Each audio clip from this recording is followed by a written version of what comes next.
تیزی لانے کا حکم۔ صحت سمیت تمام ضلعی محکموں کو گھر گھر بھرپور ڈینگی سرویلنس شروع کرنے کی ہدایت جاری کر دی۔ ڈپٹی کمشنر کی صدارت میں ضلعی ایمرجنسی رسپانس کمیٹی کا اجلاس منعقد ہوا، جس میں ایڈیشنل ڈپٹی کمشنر جنرل رضوان نذیر اور سی ای او ہیلتھ ڈاکٹر علی مہدی بھی شریک ہوئے۔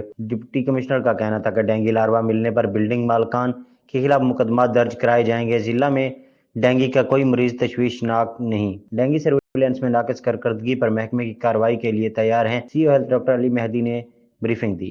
کمشنر ملتان انجینئر عامر خٹک کا کارڈیالوجی کے زیر تعمیر توسیع بلاک کا دورہ۔ بار بار تکمیل کی ڈیڈ لائن تبدیل کرنے سے ادارے کی ساکھ کو نقصان پہنچتا ہے۔ کمشنر کا ٹھیکیدار کو ڈبل شفٹ میں کام کرنے کا حکم۔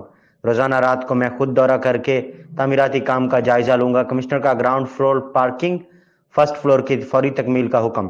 کسی قسم کی سستی لاپرواہی برداشت نہیں کی جائے گی۔ منصوبے کی ریوائز ریٹ عوام کے ٹیکس کے پیسے کا ضیاع ہے۔ متعلقہ محکمے ذمہ داری کا ثبوت دیتے ہوئے منصوبے کی تکمیل مکمل کریں۔